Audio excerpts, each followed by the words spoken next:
শুধু ভয় নয়, ভয় মিশ্রিত একটা বিস্ময়। কত রকমের শব্দ, হায়নার হাসি, কালোবাস বানরের কর্কশ চিৎকার, বন মানুষের বুক চাপড়ানোর আওয়াজ, বাঘের ডাক। প্রকৃতির এই বিরাট নিজস্ব পশুশালায় রাত্রে কেউ ঘুমোয় না। সমস্ত অরণ্যটা এই গভীর রাত্রে যেন হঠাৎ কেঁপে উঠেছে। বছর কয়েক আগে খুব বড় একটা সার্কাসের দল এসে ওদের স্কুল বোর্ডিংয়ের পাশের মাঠে তাঁবু ফেলেছিল। তাদের জানোয়ারদের চিৎকারে বোর্ডিংয়ের ছেলেরা রাত্রে ঘুমোতে পারত না। শঙ্করের সেই কথা এখন মনে পড়ল। কিন্তু এসবের চেয়েও মধ্যরাত্রে একদল বন্য হস্তির বৃংহিত ধ্বনি তাঁবুর অত্যন্ত নিকটে শুনে শঙ্কর এমন ভয় পেয়ে গেল যে আলভারেজকে তাড়াতাড়ি ঘুম থেকে ওঠালো। আলভারেজ বলল, আগুন জ্বলছে তাঁবুর বাইরে, কোনো ভয় নেই, ওরা ঘেঁষবে না এদিকে। সকালে উঠে আবার উপরে ওঠা শুরু। উঠছে মাইলের পর মাইল বন্যবাসের অরণ্য, তার তলায় বুনো আদা।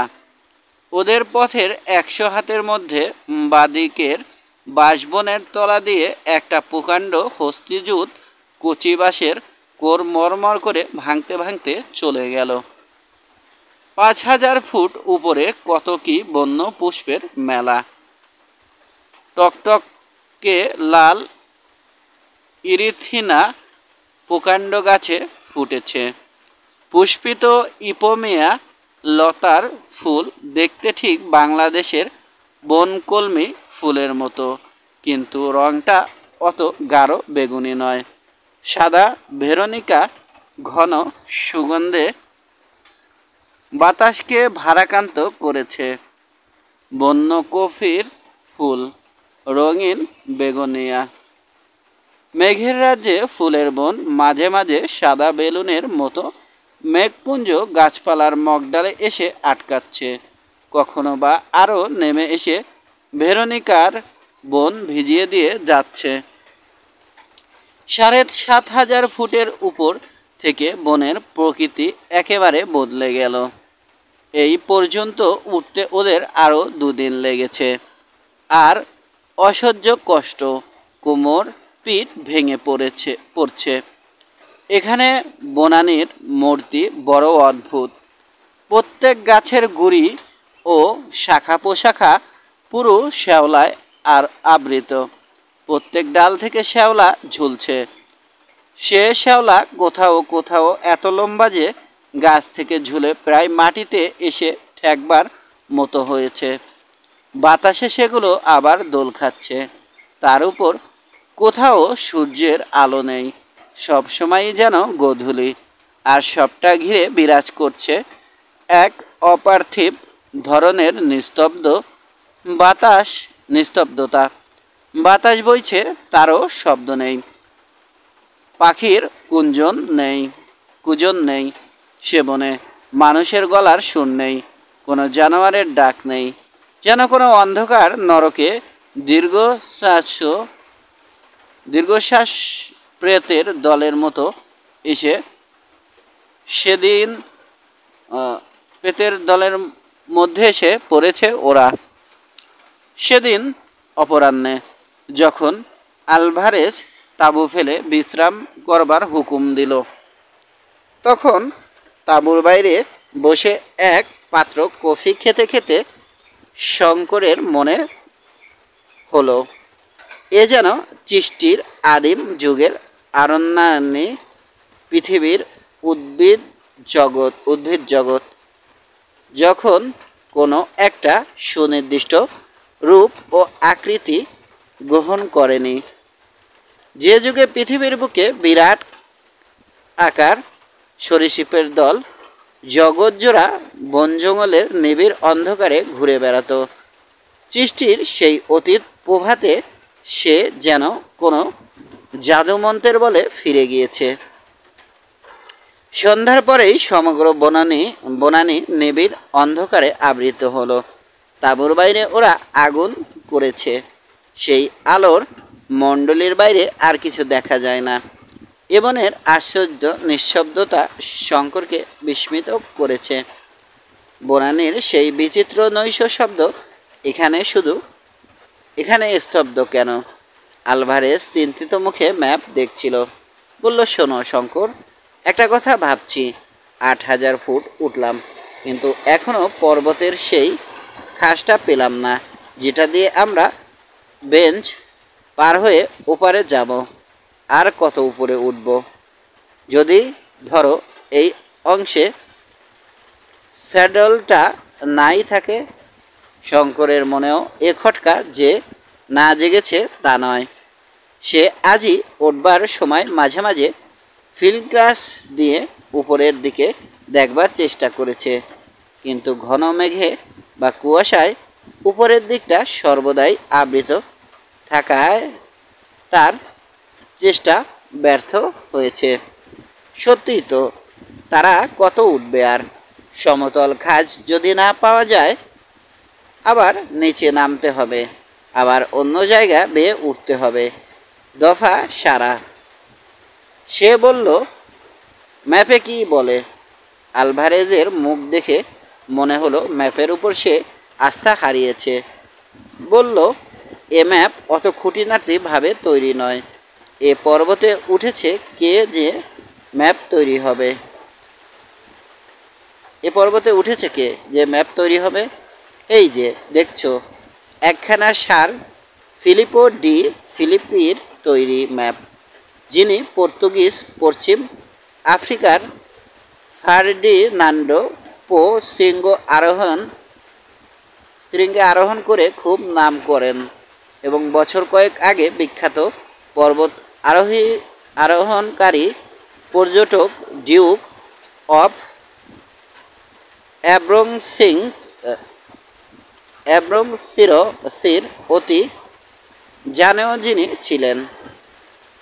অভিযানেও যিনি ছিলেন, কিন্তু ভিক্টর সলভেন্ট তিনি ওঠেননি। এ ম্যাপে পাহাড়ের যে কন্ট্যুর আঁকা আছে তা খুব নিখুঁত বলে মনে তো হয় না। ঠিক বুঝছি নে। হঠাৎ শঙ্কর বলে উঠল, ও কি? তাঁবুর বাইরে প্রথমে একটা অস্পষ্ট আওয়াজ এবং পরক্ষণে একটা কষ্টকর কাশির শব্দ পাওয়া গেল, যেন থাইসিসের রোগী খুব কষ্টে কাতরভাবে কাশছে। একবার দুবার, তারপরেই শব্দটা থেমে গেল। কিন্তু সেটা মানুষের গলার শব্দ নয়। শুনবা মাত্রেই শঙ্করের সে কথা মনে হলো। রাইফেল নিয়ে সে ব্যস্তভাবে তাঁবুর বার হতে যাচ্ছে। আলভারেজ তাড়াতাড়ি উঠে ওর হাত ধরে বসিয়ে দিল। শঙ্কর আশ্চর্য হয়ে বলল, কেন? কিসের শব্দ ওটা? কথা বলে আলভারেজের দিকে চাইতেই ও বিস্ময়ের সঙ্গে লক্ষ্য করল আলভারেজের মুখ বিবর্ণ হয়ে গিয়েছে। শব্দটা শুনেই কি সঙ্গে সঙ্গে তাঁবুর অগ্নিকুণ্ডের মণ্ডলের বাইরে নিবিড় অন্ধকারে একটা ভারী অথচ লঘুপদ জীব যেন বন জঙ্গলের মধ্যে দিয়ে চলে যাচ্ছে বেশ মনে হলো। দুজনেই খানিকটা চুপচাপ। তারপরে আলভারেজ বলল, আগুনের কাঠ ফেলে দাও, বন্দুক দুটো ভরা আছে কিনা দেখো। ওর মুখের ভাব দেখে শঙ্কর ওকে আর কোনো প্রশ্ন করতে সাহস করল না। রাত্রি কেটে গেল। পরদিন সকালে শঙ্করেরই আগে ঘুম ভাঙল। তাঁবুর বাইরে এসে কফি করবার আগুন জ্বালতে সে তাঁবু থেকে কিছু দূরে কাঠ ভাঙতে গেল। হঠাৎ তার নজর পড়ল ভিজে মাটির উপর একটা পায়ের দাগ। লম্বায় দাগটা 11 ইঞ্চির কম নয়, কিন্তু 3টে মাত্র পায়ে আঙুল। 3 আঙুলেরই দাগ বেশ স্পষ্ট। পায়ের দাগ ধরে সে এগিয়ে গেল। আরও অনেকগুলো সেই পায়ের দাগ আছে, সবগুলোতেই সেই 3 আঙুল। শঙ্করের মনে পড়ল ইউগান্ডার স্টেশন ঘরে আলভারেজের মুখে শোনা জিম কার্টারের মৃত্যু কাহিনী। গুহার মুখে বালির উপর সেই অজ্ঞাত হিংস্র জানোয়ারের 3 আঙুলওয়ালা পায়ের দাগ। কাফির গ্রামের সর্দারের মুখে শোনা গল্প। আলভারেজের কাল রাত্রের বিবর্ণ মুখও সঙ্গে সঙ্গে মনে পড়ল। আর একদিনও আলভারেজ ঠিক এই রকমই আরও একদিন আলভারেজ ঠিক এই রকমই ভয় পেয়েছিল, যেদিন পর্বতের পাদমূলে ওরা প্রথম এসে তাঁবু পাতে। বুনিফ, কাফির সর্দারের গল্পের সেই বুনিফ। রিক্টার্স ভেল্ট পর্বত ও অরণ্যের বিভীষিকা, যার ভয়ে শুধু অসভ্য মানুষ কেন, অন্য কোনো বন্য জন্তু পর্যন্ত এই ৮,০০০ ফুটের উপরকার বনে আসে না। কাল রাত্রে কোনো জানোয়ারের শব্দ পাওয়া যায়নি কেন, এখন তা শঙ্করের কাছে পরিষ্কার হয়ে গেল। আলভারেজ পর্যন্ত ভয়ে বিবর্ণ হয়ে উঠেছিল ওর গলার শব্দ শুনে। বোধহয় ও শব্দের সঙ্গে আলভারেজের পূর্বে পরিচয় ঘটেছে। আলভারেজের ঘুম ভাঙতে সেদিন একটু দেরি হলো। গরম কফি এবং কিছু খাদ্য গলৎকরণ করবার সঙ্গে সঙ্গে সে আবার সেই নির্ভীক ও দুর্ধর্ষ আলভারেজ, যে মানুষকেও ভয় করে না, শয়তানকেও না। শঙ্কর ইচ্ছে করেই আলভারেজকে ওই অজ্ঞাত জানোয়ারের পায়ের দাগটা দেখালো না।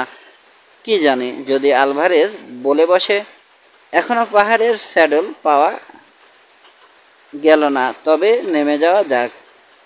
সকালে সেদিন খুব মেঘ করে ঝমঝম করে বৃষ্টি নামল। পর্বতের ঢালু বেয়ে যেন হাজার ঝর্ণার ধারায় বৃষ্টির জল গড়িয়ে নিচে নামছে। এই বন ও পাহাড় চোখে কেমন যেন ধাঁধা লাগিয়ে দেয়। এতটা উঠেছে ওরা, কিন্তু প্রতি ১,০০০ ফুট উপর থেকে নিচের অরণ্যের গাছপালার মাথা দেখে সেগুলোকে সমতল ভূমির অরণ্য বলে ভ্রম হচ্ছে। কাজেই প্রথমটা মনে হয় যেন কতটুকুই বা উঠেছি, ওইটুকু তো। বৃষ্টি সেদিন থামল না। বেলা ১০টা পর্যন্ত অপেক্ষা করে আলভারেজ উঠবার হুকুম দিল। শঙ্কর এটা আশা করেনি। এখানে শঙ্কর ক্রমে শ্বেতাঙ্গ চরিত্রের একটা দিক লক্ষ্য করল। তার মনে হচ্ছিল, কেন এই বৃষ্টিতে মিছে মিছে বার হওয়া? একটা দিনে কি এমন হবে? বৃষ্টি মাথায় পথ চলে লাভ। অবিশ্রান্ত বৃষ্টিধারার মধ্যে ঘন অরণ্যানি ভেদ করে সেদিন ওরা সারাদিন উঠছেই। শঙ্কর আর পারে না। কাপড় চোপড়, জিনিসপত্র, তাঁবু সব ভিজে একখানা রুমাল পর্যন্ত শুকনো নেই কোথাও। শঙ্করের কেমন একটা অবসাদ এসেছে দেহে ও মনে। সন্ধ্যার দিকে যখন সমগ্র পর্বত ও অরণ্য মেঘের অন্ধকারে ও সন্ধ্যার অন্ধকারে একাকার হয়ে ভীম দর্শন ও গম্ভীর হয়ে উঠল, ওর তখন মনে হলো, এই অজানা দেশে, অজানা পর্বতের মাথায়, ভয়ানক হিংস্র জন্তু সংকুল বনের মধ্যে দিয়ে বৃষ্টিমুখর সন্ধ্যায় কোনো অনির্দেশ্য হিরক্ষণে বা তার চেয়েও অজানা মৃত্যুর অভিমুখে সে চলেছে কোথায়? আলভারেজ কে তার পরামর্শে কেন সে এখানে এলো? হীরার খনিতে তার দরকার নেই। বাংলা দেশের খড়ে ছাওয়া ঘর, ছায়াভরা শান্ত গ্রাম্য পথ, ক্ষুদ্র নদী, পরিচিত পাখিদের কাকলি, সেসব যেন কত দূরের কোনো অবাস্তব স্বপ্নরাজ্যের জিনিস। আফ্রিকার কোনো হীরকখনি তাদের চেয়ে মূল্যবান নয়। কিন্তু তার এ ভাব কেটে গেল অনেক রাত্রে, যখন নির্মেঘ আকাশে চাঁদ উঠল। সে অপার্থিব জ্যোৎস্নাময়ী রজনীর বর্ণনা নেই। শঙ্কর আর পৃথিবীতে নেই। বাংলা বলে কোনো দেশ নেই। সব স্বপ্ন হয়ে গিয়েছে। সে আর কোথাও ফিরতে চায় না। হীরা চায় না, অর্থ চায় না। পৃথিবী পৃষ্ঠ থেকে বহু ঊর্ধ্বে এক কৌমুদী শুভ দেবলোকের এখন সে অধিবাসী। তার চারিধারে যে সৌন্দর্য কোনো মানুষের চোখ এর আগে তা কখনো দেখেনি। সে গহন নিস্তব্ধতা এর আগে তা কোনো মানুষ অনুভব করেনি। জনমানবহীন বিশাল রিক্টার সলভেল্ড রিক্টার সভেল্ড পর্বত ও অরণ্য এই গভীর নিশীথে মেঘলোকে আসন পেতে আপনাতে আপনি আত্মস্থ। ধ্যান স্মৃত পৃথিবীর মানুষের সেখানে প্রবেশ লাভের সৌভাগ্য কদাচিৎ ঘটে। সেই রাত্রে ঘুম থেকে ও ধর্মরিয়ে উঠল আলভারেজের ডাকে। আলভারেজ ডাকছে, শঙ্কর, শঙ্কর, ওঠো, বন্দুক বাগাও। কি কি? তারপর ও কান পেতে শুনল, তাঁবুর চারিপাশে কে যেন ঘুরে ঘুরে বেড়াচ্ছে। তার জোরে নিঃশ্বাসের শব্দ বেশ শোনা যাচ্ছে তাঁবুর মধ্য থেকে। চাঁদ ঢলে পড়েছে তাঁবুর বাইরে। অন্ধকারই বেশি। জ্যোৎস্নাটুকু গাছের মগডালে উঠে গিয়েছে। কিছুই দেখা যাচ্ছে না। তাঁবুর দরজার মুখে আগুন তখনও একটু একটু জ্বলছে, কিন্তু তার আলোর বৃত্ত যেমন ছোট, আলোর জ্যোতিও ততোধিক ক্ষীণ। তাতে দেখবার সাহায্য কিছুই হয় না। হুড়মুড় করে একটা শব্দ হলো। গাছপালা ভেঙে একটা ভারী জানোয়ার হঠাৎ ছুটে পালালো। যেন তাঁবুর সকলে সজাগ হয়ে উঠেছে। এখন আর অতর্কিতে শিকারের সুবিধে হবে না। বাইরের জানোয়ারটা তা বুঝতে পেরেছে। জানোয়ারটা যাই হোক না কেন, তার যেন বুদ্ধি আছে, বিচারের ক্ষমতা আছে, মস্তিষ্ক আছে। আলভারেজ রাইফেল হাতে টর্চ জেলে বাইরে গেল। শঙ্করও গেল ওর পেছনে পেছনে। টর্চের আলোয় দেখা গেল তাঁবুর উত্তর পূর্ব কোণের জঙ্গলের চারা গাছপালার উপর দিয়ে যেন একটা ভারী স্টিম রোলার চলে গিয়েছে। আলভারেজ সেই দিকে বন্দুকের নল উঁচিয়ে বারদুই দেওর করল। কোনো দিকে কোনো শব্দ পাওয়া গেল না। তাঁবুতে ফিরবার সময় তাঁবুর ঠিক দরজার মুখে আগুনের কুণ্ডের অতি নিকটেই একটা পায়ের দাগ দুজনেরই চোখে পড়ল। 3টা মাত্র আঙুলের দাগ, ভিজে মাটির উপর ছুঁয়ে স্পষ্ট। এতে প্রমাণ হয় জানোয়ারটা আগুনকে ডরায় না। শঙ্করের মনে হলো, যদি ওদের ঘুম না ভাঙত তবে সেই অজ্ঞাত বিভীষিকাটি তাঁবুর মধ্যে ঢুকতে একটুও দ্বিধা করত না। এবং তারপরে কি ঘটত তা কল্পনা করে কোনো লাভ নেই। আলভারেজ বলল, শঙ্কর, তুমি তোমার ঘুম শেষ করো, আমি জেগে আছি। শঙ্কর বলল, না, তুমি ঘুমাও আলভারেজ। আলভারেজ ক্ষীণ হাসি এসে বলল, পাগল, তুমি জেগে কিছু করতে পারবে না শঙ্কর। ঘুমিয়ে পড়ো। ওই দেখো দূরে বিদ্যুৎ চমকাচ্ছে। আবার ঝড় বৃষ্টি আসবে। রাত শেষ হয়ে আসছে, ঘুমোও। আমি বরং একটু কফি খাই। রাত ভোর হবার সঙ্গে সঙ্গে এলো মুষলধারে বৃষ্টি। সঙ্গে সঙ্গে তেমনি বিদ্যুৎ, তেমনি মেঘগর্জন। সে বৃষ্টি চলল সমানে সারাদিন। তার বিশ্রাম নেই। শঙ্করের মনে হলো, পৃথিবীতে আজ প্রলয়ের বর্ষণ হয়েছে শুরু। প্রলয়ের দেবতা সৃষ্টি ভাসিয়ে দেবার সূচনা করেছেন বুঝি। বৃষ্টির বহর দেখে আলভারেজ পর্যন্ত দমে গিয়ে তাঁবু ওঠাবার নাম মুখে আনতে ভুলে গেল। বৃষ্টি থামল তখন বিকাল 5টা। বোধহয় বৃষ্টি থামলেই ভালো ছিল, কারণ অমনি আলভারেজ চলা শুরু করবার হুকুম দিল। বাঙালি ছেলের স্বভাবতই মনে হয় এখন অবেলায় যাওয়া কেন, এত কি সময় বয়ে যাচ্ছে। কিন্তু আলভারেজের কাছে দিন রাত, বর্ষা রৌদ্র জ্যোৎস্না অন্ধকার সব সমান। সে রাত্রে বর্ষাচাত বনভূমির মধ্যে দিয়ে মেঘ ভাঙা জ্যোৎস্নার আলোয় দুজনে উঠছে উঠছে। এমন সময় আলভারেজ পেছন থেকে বলে উঠল, শঙ্কর দাঁড়াও, ওই দেখো। আলভারেজ ফিল্ড গ্লাস দিয়ে ফুটফুটে জ্যোৎস্নালোকে বা পাশের পর্বত শিখরের দিকে চেয়ে দেখছে। শঙ্কর ওর হাত থেকে গ্লাসটা নিয়ে সেদিকে দৃষ্টি নিবদ্ধ করল। হ্যাঁ, সমতল খাসটা পাওয়া গিয়েছে, বেশি দূরেও নয়, মাইল দুয়ের মধ্যে, বাদিক ঘেঁষে।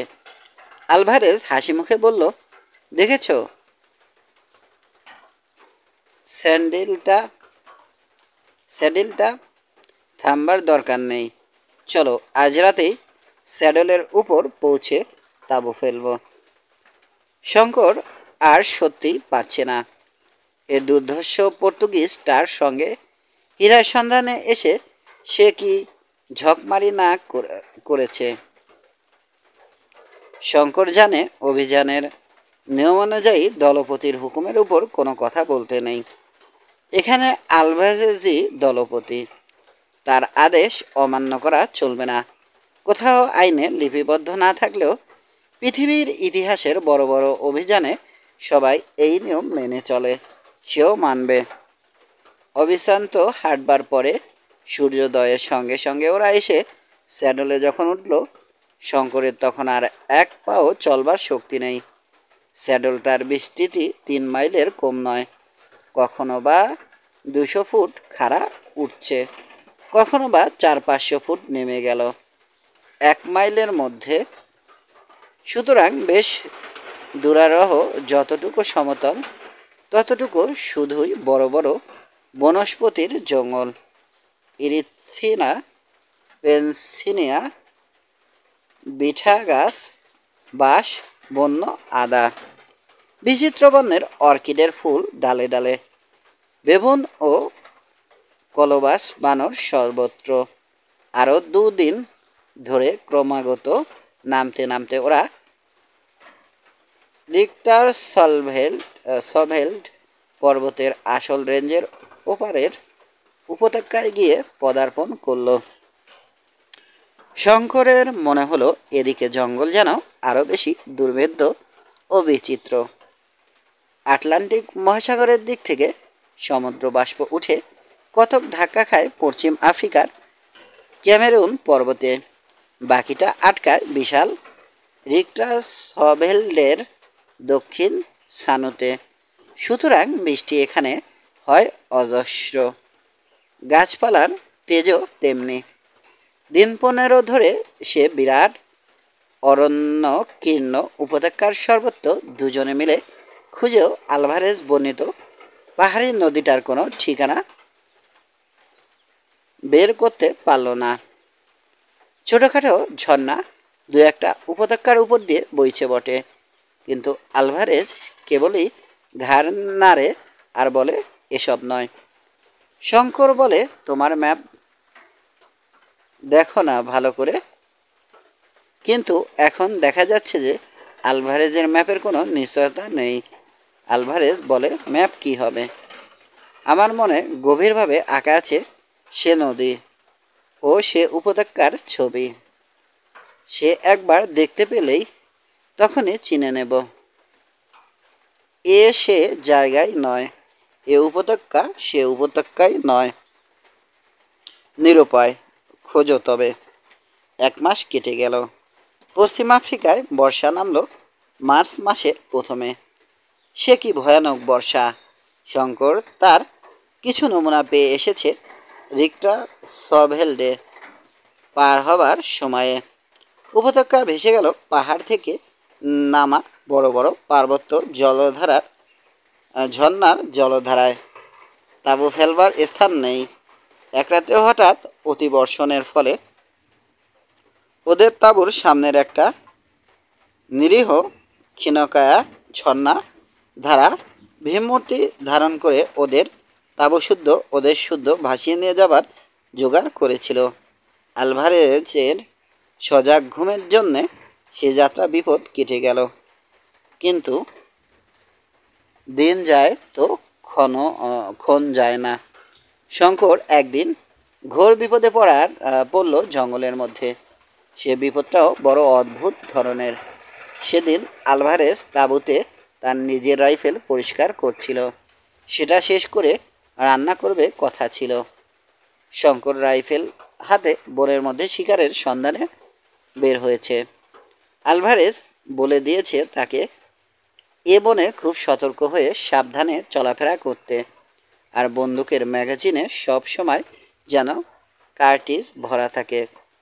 আর একটা খুব মূল্যবান উপদেশ দিয়েছে, সেটা এই, বনের মধ্যে বেরাবার সময় হাতের কবজিতে কম্পাস সর্বদা বেঁধে নিয়ে বেরাবে এবং যে পথ দিয়ে যাবে সে পথের ধারে গাছপালায় কোনো চিহ্ন রেখে যাবে, যাতে ফিরবার সময় সেই সব চিহ্ন ধরে আবার ঠিক ফিরতে পারো, নতুবা বিপদ অবসম্ভাবী।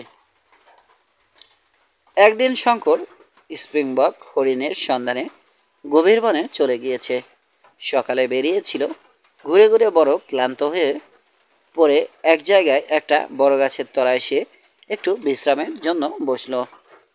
সেখানটাতে চারিধারেই বৃহৎ বৃহৎ বনস্পতির মেলা, আর সব গাছেই গুড়ি ও ডালপালা বেয়ে এক প্রকারের বড় বড় লতা উঠে তাদের ছোট ছোট পাতা দিয়ে এমনি নিবিড়ভাবে আষ্টে পৃষ্ঠে গাছগুলো জড়িয়েছে যে গুড়ির আসল রং দেখা যায় না। কাছেই একটা ছোট্ট জলার ধারে ঝাড়ে ঝাড়ে মাবি পোষা লিলি ফুটে রয়েছে। খানিকটা সেখানে বসবার পরে শঙ্করের মনে হলো তার কি একটা অস্বস্তি হচ্ছে। কি ধরনের অস্বস্তি তা সে কিছু বুঝতে পারল না, অথচ জায়গাটা ছেড়ে উঠে যাবারও ইচ্ছে হলো না। সে ক্লান্ত বটে, আর জায়গাটাও বেশ আরামেরও বটে, কিন্তু এ তার কী হলো? তার সমস্ত শরীরে এত অবসাদ কোথা থেকে এলো? ম্যালেরিয়া জ্বরে ধরল নাকি? অবসাদটা কাটাবার জন্যে সে পকেট হাতড়ে একটা চুরুট বার করে ধরালো। কিসের একটা মিষ্টি মিষ্টি সুগন্ধ বাতাসে শঙ্করের বেশ লাগছে গন্ধটা। একটু পরে দেশালাইটা মাটি থেকে কুড়িয়ে পকেটে রাখতে গিয়ে মনে হলো হাতটা যেন তার নিজের নেই, যেন আর কারো হাত। তার মনের ইচ্ছায় সে হাত নড়ে না। ক্রমে তার সর্বশরীর যেন বেশ একটা আরামদায়ক অবসাদে অবশ হয়ে পড়তে চাইল। কি হবে আর ব্যথা ভ্রমণে, আলো আর পিছু পিছু ব্যথা ছুটে। এই রকম বনের ঘন ছায়ায় নিভৃত লতা বিতানে অলস স্বপ্নে জীবনটা কাটিয়ে দেওয়ার চেয়ে সুখ আর কি আছে। একবার তার মনে হলো এই বেলা উঠে তাঁবুতে যাওয়া যাক, নতুবা তার কোনো একটা বিপদ ঘটবে যেন। একবার সে উঠবার চেষ্টাও করতে গেল, কিন্তু পরক্ষণেই তার দেহ মনব্যাপী অবসাদের জয় হলো। অবসাদ নয়, যেন একটা মৃদু মধুর নেশার আনন্দ। সমস্ত জগৎ তার কাছে তুচ্ছ। সে নেশাটাই তার সারা দেহ অবশ করে আনছে ক্রমশ। শঙ্কর গাছের শিকড়ে মাথা দিয়ে ভালো করেই শুয়ে পড়ল।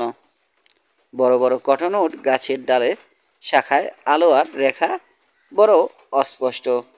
কাছেই কোথাও বন্য পেচকের ধ্বনি অনেকক্ষণ থেকে শোনা যাচ্ছিল। ক্রমে যেন তা ক্ষীণ হতে ক্ষীণতর হয়ে আসছে। তারপরে কি হলো শঙ্কর আর কিছু জানে না। আলভারেজ যখন বহু অনুসন্ধানের পর ওর অচৈতন্য দেহটা কটানোর জঙ্গলের ছায় আবিষ্কার করলো, তখন বেলা বেশি নেই। প্রথমটা আলভারেজ মনে ভাবল এ নিশ্চয় সর্পঘাত, কিন্তু দেহটা পরীক্ষা করে সর্পঘাতের কোনো লক্ষণ দেখা গেল না। হঠাৎ মাথার উপরকার ডালপালা ও চারিধারে গাছপালার দিকে নজর পড়তেই অভিজ্ঞ ভ্রমণকারী আলভারেজ ব্যাপারটা সব বুঝতে পারল। সে সেখানটাতে সর্বত্র অতি মারাত্মক বিষলতার বন, যার রসে আফ্রিকার অসভ্য মানুষেরা তীরের ফলা ডুবিয়ে নেয়, যার বাতাস এমনি বেশ সুগন্ধ বহন করে, কিন্তু নিঃশ্বাসের সঙ্গে বেশি মাত্রায় গ্রহণ করলে অনেক সময় পক্ষাঘাত পর্যস্ত হতে পারে। মৃত্যু ঘটাও আশ্চর্য নয়। তাঁবুতে এসে শঙ্কর 2-3 দিন শয্যাগত হয়ে রইল। সর্বশরীর ফুলে ঢোল, মাথা যেন ফেটে যাচ্ছে, আর সর্বদাই তৃষ্ণায় গলা কাঠ। আলভারেজ বলে, যদি তোমাকে সারা রাত ওখানে থাকতে হতো তাহলে সকালবেলা তোমাকে বাঁচানো কঠিন হতো।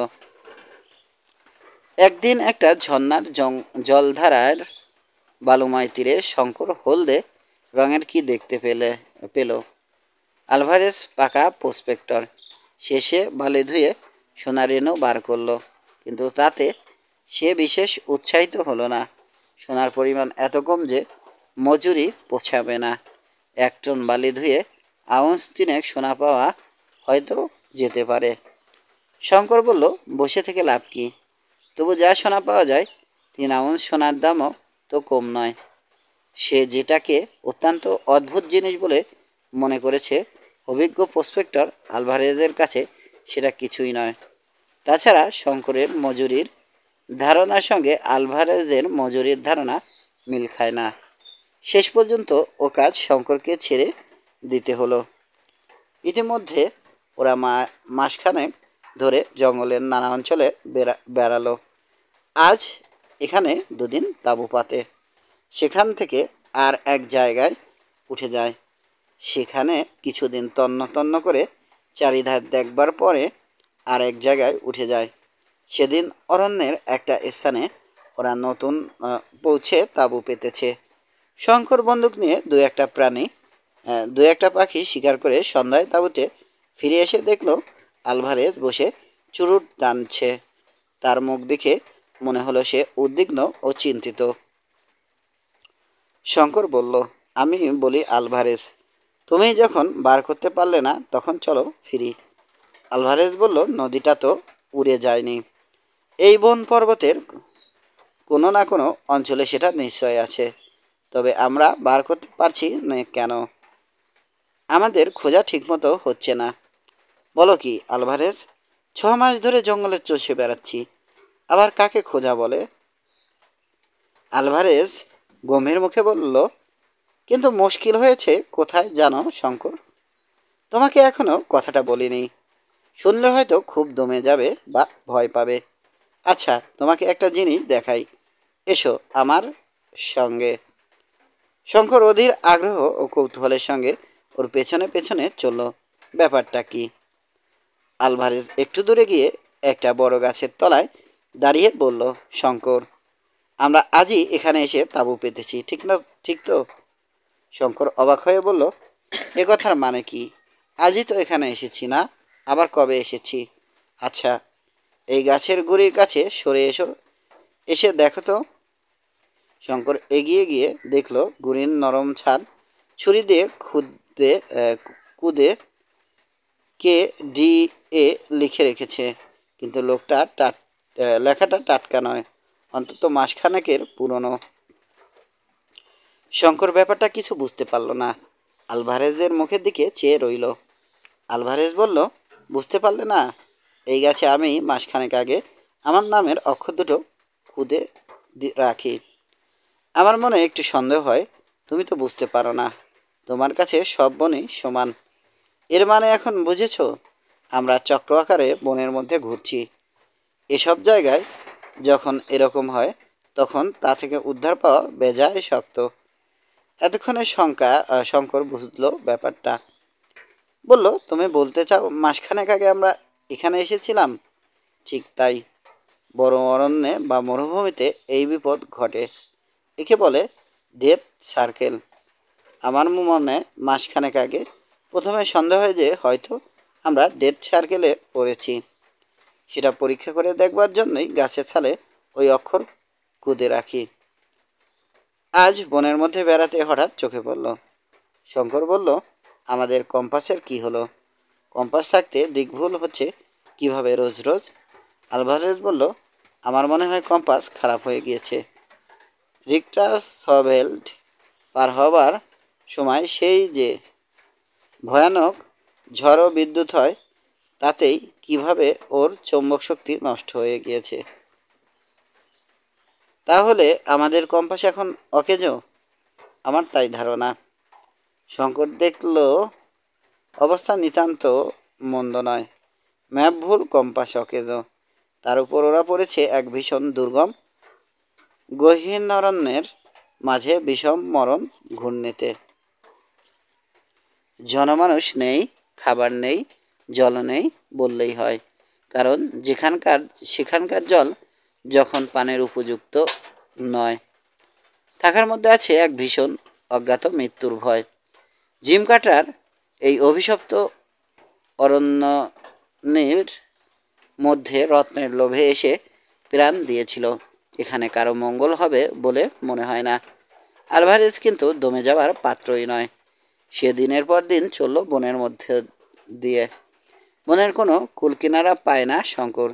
আগে যাও বা ছিল, ঘূর্ণে পাকে তারা ঘুরছে শোনা অবধি শঙ্করের দিক সম্বন্ধে জ্ঞান একেবারে লোপ পেয়েছে। দিন তিনেক পরে ওরা একটি জায়গায় এসে উপস্থিত হলো।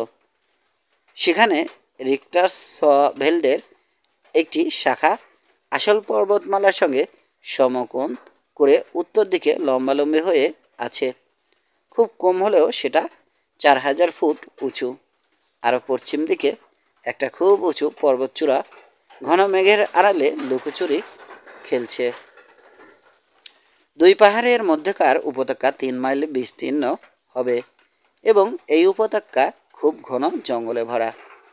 বনে গাছপালার যেন 3-4টে থাক। সকলের উপরের থাকে শুধুই পরগাছা ও শ্যাওলা।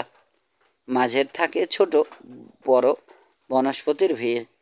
নিচের থাকে ঝোপঝাপ ছোট ছোট গাছ। সূর্যের আলোর বালাই নেই বনের মধ্যে।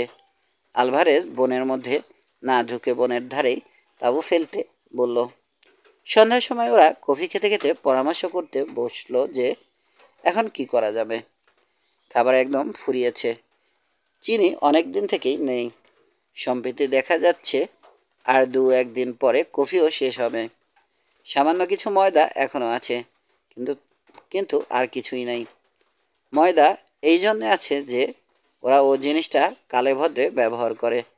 ওদের প্রধান ভরসা বন্য জন্তুর মাংস, কিন্তু সঙ্গে যখন ওদের গুলি বারুদের কারখানা নেই, তখন শিকারের ভরসায় বা চিরকাল করা যায় কি করে? কথা বলতে বলতে শঙ্কর দূরের যে পাহাড়ের চূড়াটা মেঘের আড়ালে লুকোচুরি খেলছে সেদিকে মাঝে মাঝে চেয়ে দেখছিল। এই সময়ে অল্পক্ষণের জন্য মেঘ সম্পূর্ণরূপে সরে গেল। চূড়াটার অদ্ভুত চেহারা, যেন একটা কুলপি বরফের আগার দিকটা কে এক কামড়ে খেয়ে ফেলেছে। আলভারেজ বলল, এখান থেকে দক্ষিণ পূর্ব দিকে বুলাওয়েও কি সলসবেরি 400-500 মাইলের মধ্যে মধ্যে 102 মাইল মরুভূমি। পশ্চিম দিকে উপকূল 300 মাইলের মধ্যে বটে, কিন্তু পর্তুগিজ পশ্চিম আফ্রিকা অতি ভীষণ দুর্গম জঙ্গলে ভরা। সুতরাং সেদিকের কথা বাদ দাও। এখন আমাদের উপায় হচ্ছে, হয় তুমি নয় আমি সলসবেরি কি বুলাওয়েও চলে গিয়ে টোটা ও খাবার কিনে আনি। কম্পাসও চাই। আলভারেজের মুখের একটা কথা, এই কথাটা বড় শুভক্ষণে শঙ্কর শুনেছিল। দৈব মানুষের জীবনে যে কত কাজ করে তা মানুষ কি সবসময় বোঝে? দৈবক্রমে বুলওয়েও ও সলসবেরি দুটো শহরের নাম, তাদের অবস্থানের দিক ও এই জায়গাটা থেকে তাদের আনুমানিক দূরত্ব শঙ্করের কানে গেল। এরপরে সে কতবার মনে মনে আলভারেজকে ধন্যবাদ দিয়েছিল এই নাম দুটো বলবার জন্যে। কথাবার্তা সেদিন বেশি অগ্রসর হলো না। দুজনেই পরিচান্ত ছিল। সকালে সকালে শয্যা আশ্রয় করল। 8 মাঝরাত্রে শঙ্করের ঘুম ভেঙে গেল। কি এক শব্দ হচ্ছে ঘন বনের মধ্যে। কি একটা কাণ্ড কোথায় ঘটছে বনে। আলভারেজও বিছানায় উঠে বসেছে। দুজনেই কান খাড়া করে শুনল। বড় অদ্ভুত ব্যাপার। কি হচ্ছে বাইরে? শঙ্কর তাড়াতাড়ি টর্চ জেলে বাইরে আসছিল। আলভারেজ বারণ করল, বলল, এসব অজানা জঙ্গলে রাত্রিবেলা ওরকম তাড়াতাড়ি তাঁবুর বাইরে যেও না। তোমাকে অনেকবার সতর্ক করে দিয়েছি। বিনা বন্ধুকেই বা যাচ্ছ কোথায়? তাঁবুর বাইরে রাত্রি ঘুটঘুটে অন্ধকার। দুজনেই টর্চ ফেলে দেখল। বন্যজন্তুর দল গাছপালা ভেঙে ঊর্ধ্বশ্বাসে উন্মত্তের মতো দিক বিদিক জ্ঞানশূন্য হয়ে ছুটে পশ্চিমের সেই ভীষণ জঙ্গল থেকে বেরিয়ে পূব দিকে পাহাড়টার দিকে চলেছে। হায়েনা, বেবুন, বনমহিষ, দুটো চিতাবাঘ তো ওদের গা ঘেঁষে ছুটে পালালো। আরও আসছে, দলে দলে আসছে। ধাড়ি ও মাদি, কলবাস, বাদর দলে দলে ছানাপোনা নিয়ে ছুটেছে। সবাই যেন কোনো আকস্মিক বিপদের মুখ থেকে প্রাণের ভয়ে ছুটেছে। আর সঙ্গে সঙ্গে দূরে কোথায় একটা অদ্ভুত শব্দ হচ্ছে। চাপা, গম্ভীর, মেঘগর্জনের মতো শব্দটা। কিংবা দূরে কোথাও হাজারটা জয় ঢাক যেন একসঙ্গে বাসছে। ব্যাপার কি? দুজনে দুজনের মুখের দিকে চাইল। দুজনেই অবাক। আলভারেজ বলল, শঙ্কর, আগুনটা ভালো করে জ্বালো, নয়তো বন্যজন্তুর দল আমাদের তাঁবুশুদ্ধ ভেঙে পালিয়ে চলে যাবে। জন্তুদের সংখ্যা ক্রমে বেড়ে চলল। যে মাথার উপরেও পাখির দল বাসা ছেড়ে পালাচ্ছে। প্রকাণ্ড একটা স্প্রিংবক হরিণের দল ওর 10 গজের মধ্যে এসে পড়ল। কিন্তু ওরা দুজনে তখন এমন হতভম্ব হয়ে গিয়েছে ব্যাপার দেখে যে এত কাছে পেয়েও গুলি করতে ভুলে গেল। এমন ধরনের দৃশ্য ওরা জীবনে কখনো দেখেনি। শঙ্কর আলভারেজকে কি একটা জিজ্ঞাসা করতে যাবে, তারপরেই প্রলয় ঘটল। অন্তত শঙ্করের তো তাই বলেই মনে হলো। সমস্ত পৃথিবীটা দুলে এমন কেঁপে উঠল যে ওরা দুজনেই টলে পড়ে গেল মাটিতে। সঙ্গে সঙ্গে হাজারটা বাস যেন নিকটে কোথায় পড়ল। মাটি যেন চিরে ফিরে গেল। আকাশটাও যেন সেই সঙ্গে ফাটল। আলভারেজ মাটি থেকে উঠবার চেষ্টা করতে করতে বলল, ভূমিকম্প। কিন্তু পরক্ষণে তারা দেখে বিস্মিত হলো, রাত্রির অমন ঘুরঘুটে অন্ধকার হঠাৎ দূর হয়ে 50,000 বাতির এমন বিজলি আলো জ্বলে উঠল কোথা থেকে।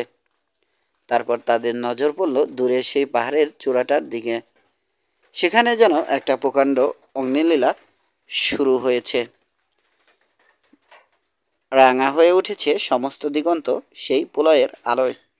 আগুন রাঙা মেঘ ফুঁসিয়ে উঠছে পাহাড়ের চূড়ো থেকে 2000-2500 ফুট পর্যন্ত উঁচুতে। সঙ্গে সঙ্গে কি বিশ্রী গন্ধকের উৎকট নিঃশ্বাস রোধকারী গন্ধ বাতাসে। আলভারেজ সেদিকে চেয়ে ভয়ে ও বিস্ময়ে বলে উঠল, আগ্নেয়গিরি, সান্টা আনা গ্লাসিয়াডা কর্ডোভা। কি অদ্ভুত ধরনের ভীষণ সুন্দর দৃশ্য। কেউ চোখ ফিরিয়ে নিতে পারল না। ওরা খানিকক্ষণ লক্ষটা টুবড়ি একসঙ্গে জ্বলছে। লক্ষটা রং মশালে একসঙ্গে আগুন দিয়েছে। শঙ্করের মনে হলো রাঙা আগুনের মেঘ মাঝে মাঝে নিচু হয়ে যায়। হঠাৎ যেমন আগুনে ধুনো পড়লে দপ করে জ্বলে ওঠে, অমনি দপ করে 1000 ফুট ছিলে ওঠে। আর সেই সঙ্গে হাজারটা বোমা ফাটার আওয়াজ। এদিকে পৃথিবী এমন কাঁপছে যে দাঁড়িয়ে থাকা যায় না, কেবল টলে টলে পড়তে হয়। শঙ্কর তো টলতে টলতে তাঁবুর মধ্যে ঢুকে দেখে একটা ছোট কুকুরছানার মতো জীব তার বিছানায় একসঙ্গে গুটিসুটি হয়ে ভয়ে কাঁপছে। শঙ্করের টর্চের আলো সেটা প্রথমত খেয়ে আলোর দিকে চেয়ে রইল, আর তার চোখ দুটো মনের মতো জ্বলতে লাগলো।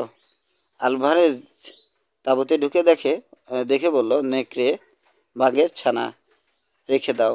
আমাদের আশ্রয় নিয়েছে যখন প্রাণের ভয়ে। ওরা কেউ এর আগে প্রাণোজ্জ্বল প্রজ্বলন্ত আগ্নেয়গিরি দেখেনি। তা থেকে বিপদ আসতে পারে ওদের জানা নেই। কিন্তু আলভারেজের কথা ভালো করে শেষ হতে না হতে হঠাৎ কি প্রচণ্ড ভারী জিনিসের পতনের শব্দে ওরা আবার তাঁবুর বাইরে গিয়ে যখন দেখল যে একখানা 15 সের ওজনের জ্বলন্ত কয়লার মতো রাঙা পাথর অদূরে একটা ঝোপের উপর এসে পড়েছে, সঙ্গে সঙ্গে ঝোপটাও জ্বলে উঠেছে, তখন আলভারেজ সমস্ত হয়ে বলল, পালাও পালাও শঙ্কর, তাঁবু ওঠাও শিগগির।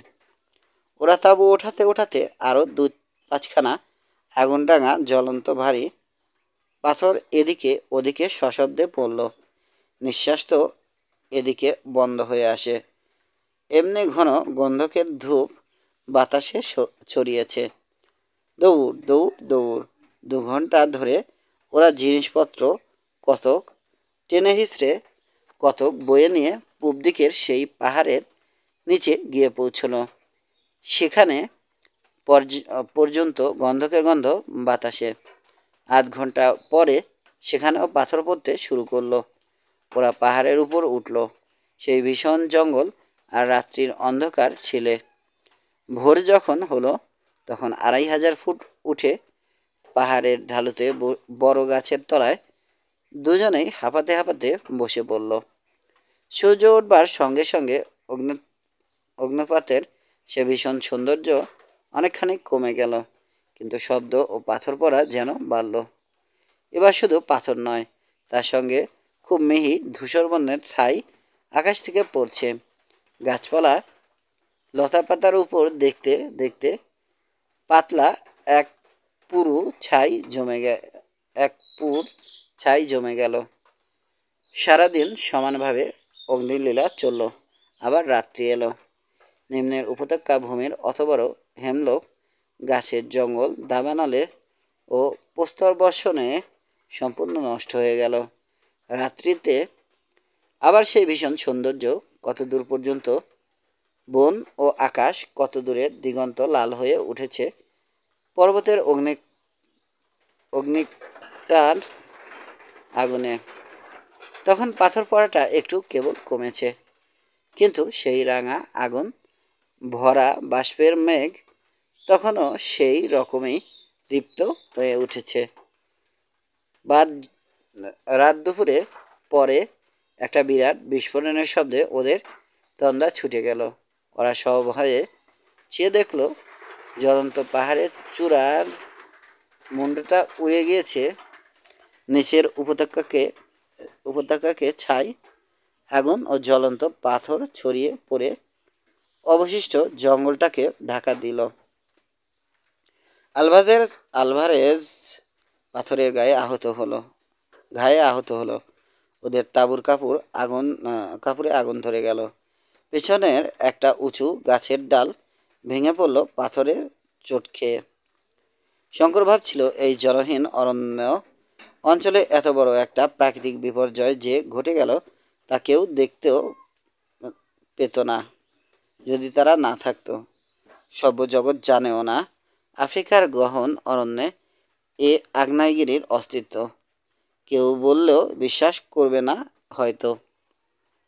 সকালে বেশ স্পষ্ট দেখা গেল মোমবাতি হাওয়ার মুখে জ্বলে গিয়ে যেমন মাথার দিকে অসমান খাঁজের সৃষ্টি করে, পাহাড়ের চূড়াটার তেমনি চেহারা হয়েছে।